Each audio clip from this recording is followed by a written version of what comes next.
Então, gravando, show gurizada, vamos nessa para falar aqui de uma parte bem menor sobre indeferimento da inicial. Vamos lá, indeferir quer dizer não receber. Aqui nesse caso, a gente não está falando de julgar improcedente. Veja que é indeferir o processamento da petição inicial. Então, nós vamos falar de uma sentença terminativa, porque não resolve o mérito. Não resolve o mérito. Ok? Mas não deixa de ser uma sentença. E aí a gente vai lá no artigo 330. A petição inicial será indeferida quando for inepta. Professor, diabo é inepta. Lembra aqui dos elementos da ação. E aí você tem que lembrar parte, causa de pedir e pedido, já fica com esse bizu. Quando a parte foi manifestadamente ilegítima ou o autor carecer de interesse processual. Aqui, eu quero que vocês reflitam o seguinte. Manifestadamente ilegítima e não haver interesse processual, eu estou falando do quê, gente? Eu estou falando de condições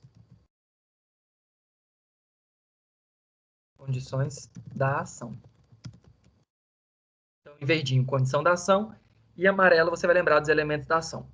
O último, quando não forem atendidas as prescrições. O que são as prescrições? O prazo para você intentar o seu direito judicial, tá bom? Então, nesse caso, como eu não consigo intentar um direito que já está prescrito, uma pretensão prescrita, e o direito, quando a gente fala de direito, perder o prazo do direito, a gente fala decadência. Então, aqui é o prazo para pretensão. Aí a gente vai falar de prescrição.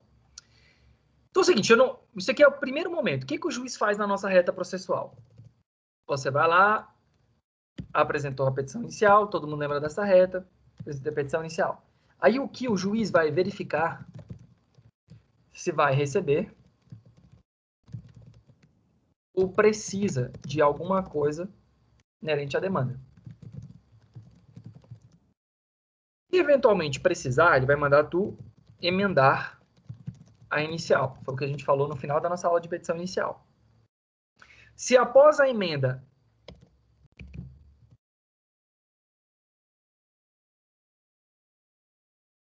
os erros continuam, o juiz irá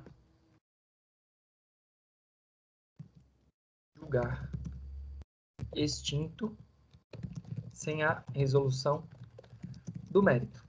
Então, ele vai julgar improcedente, ele vai pegar e indeferir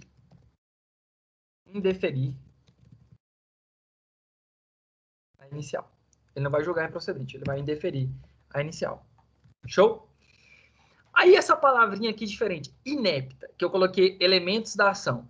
Considera-se inepta. Então, o código ele vai trazer com clareza o que seria essa ideia de inepta. Quando tiver faltando pedido ou causa de pedir, aí você tem exatamente os elementos da ação. Vou colocar em amarelinho. Quando o pedido for indeterminado, então lembra da ideia do pedido, olha só, a importância de trazer a determinação. E só vai poder fazer o pedido genérico quando a lei permitir. São aquelas hipóteses que a gente falou, das ações universais, quando depender do ato da parte requerida, quando precisar verificar, apurar alguma coisa. Quando os fatos não decorrerem de uma conexão lógica, um conceituário lógico, uma conclusão. Isso aqui, gurizada, vocês não têm noção a quantidade de peça que possui esse tipo de vício. Eu falo muito em sala que, normalmente, o aluno, quando vai responder a questão subjetiva, ele coloca assim, gato, escuro, frio, cachorro, morreu. E aí eu fico perguntando, que diabo é isso, gente? Está faltando ali uma conexão. É justamente isso, quando os fatos não trazem uma conclusão lógica. Óbvio, gente, o juiz, para ele chegar a entender que, de fato, tá com algum erro, alguma coisa assim, ele, antes de extinguir o feito, ele vai pegar e vai intimar a parte autora. Se mesmo assim a parte autora mantiver aquela posição e não mudar e não trazer as aclarações necessárias, aí o juiz vai extinguir.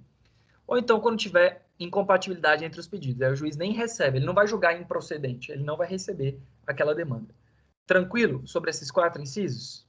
Alguma dúvida? Não?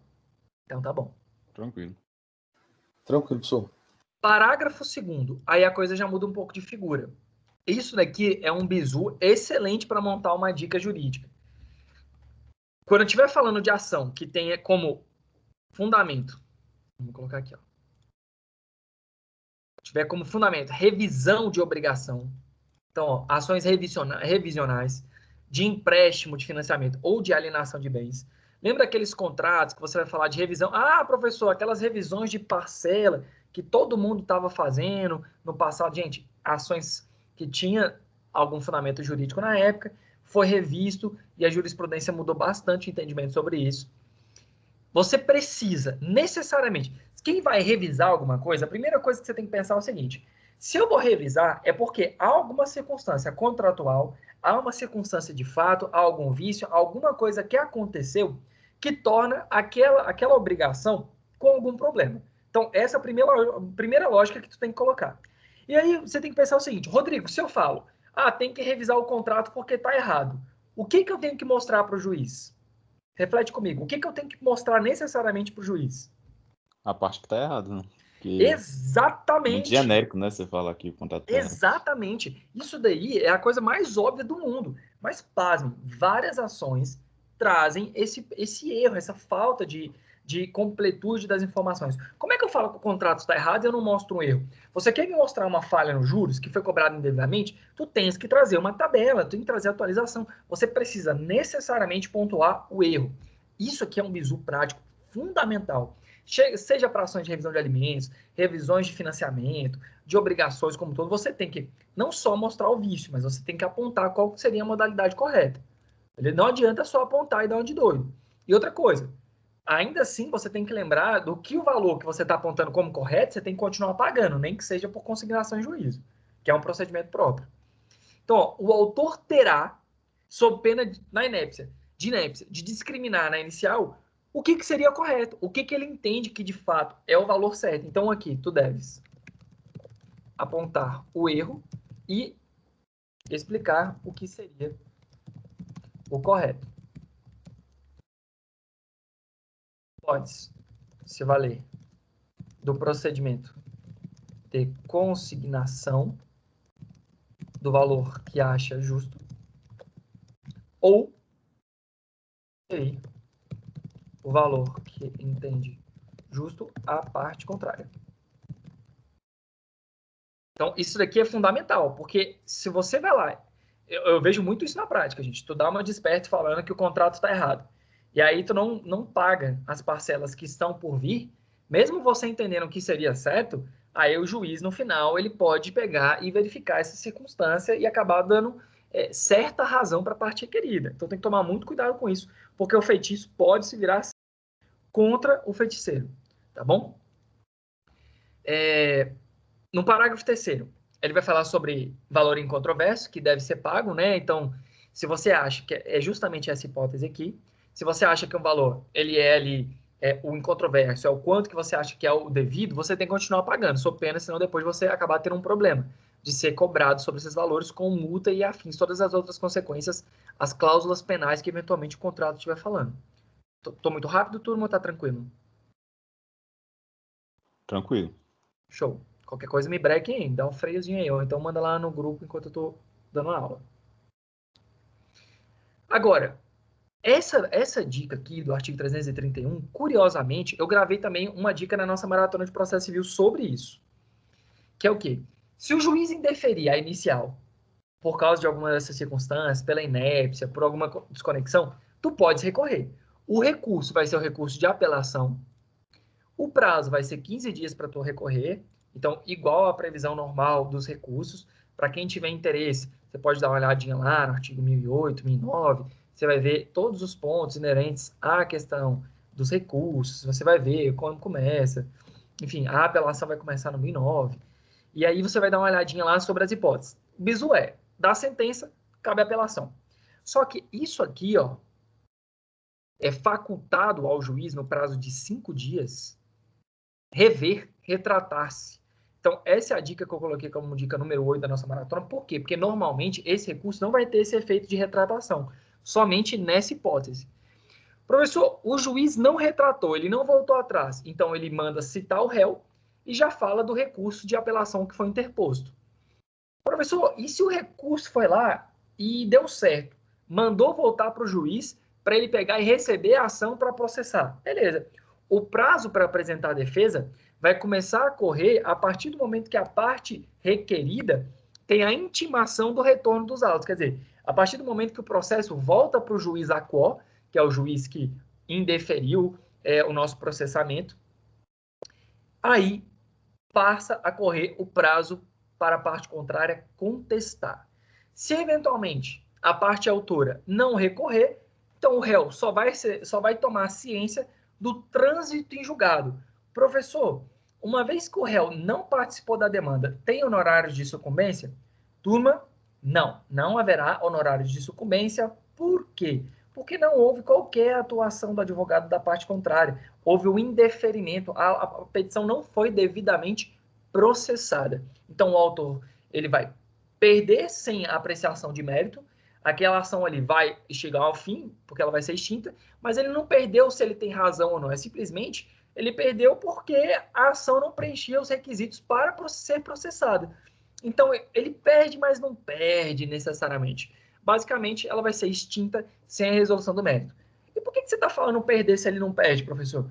Porque o fato dela ser extinta sem a resolução do mérito não quer dizer que a parte autora não deverá arcar com custas judiciais. Beleza? Entenderam isso? Vou até anotar.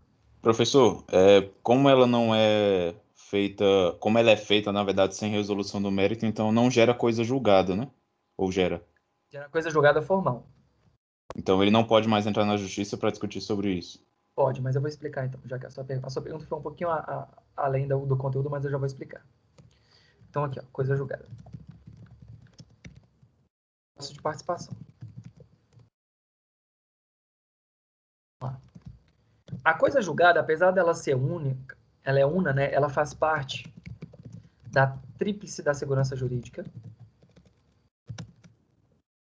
Lembra da tríplice da segurança jurídica? É só fazer um triângulozinho aqui com a mão e lembrar. Coisa julgada, direito adquirido e ato jurídico perfeito. São os três elementos da tríplice da segurança jurídica. Rodrigo, a coisa julgada, ela vai ser tida como única. Acontece a coisa julgada. Só que, dentro da coisa julgada, nós temos ainda duas consequências dela. A primeira, de uma forma bem resumida, é a formal, que é quando tu não podes mais se manifestar no processo. Então, se passou o prazo, se teve o trânsito em julgado, é chamada de preclusão máxima. Ou seja, perdeu a oportunidade de se manifestar. Preclusão máxima. Então, isso aqui está atrelado à possibilidade de se manifestar no processo. As consequências vão ser dentro do processo. Agora, quando eu falo de coisa julgada material, é quando há a consolidação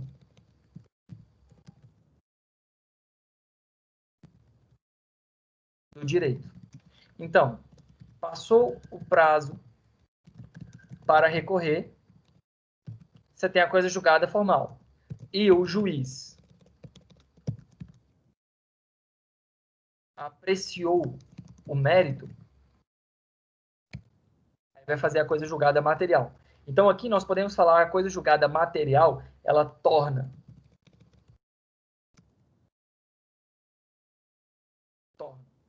aparentemente, tá? Imutável. Por quê? Porque ainda cabe a rescisória. Mas aí em outro momento eu explico a possibilidade de rescisória para vocês. Torna imutável. Impede a proposição de nova ação de conhecimento sobre a mesma matéria. Então, vamos colocar assim, ó, salvo rescisória. E apresenta as consequências no mundo material, ou seja, fora do processo. Então, Rodrigo, quando a gente fala de coisa julgada, você tem que lembrar dessas duas naturezas. Coisa julgada formal, o camarada não pode mais se manifestar ao longo do processo. Então, aqui é que ele perdeu o prazo, a impossibilidade de fazer alguma coisa dentro do processo. Já a coisa julgada material, que é esse efeito que você falou. Quando a gente fala de sentença terminativa, vai poder produzir a coisa julgada formal, não vai poder produzir coisa julgada material. Já no caso da sentença definitiva,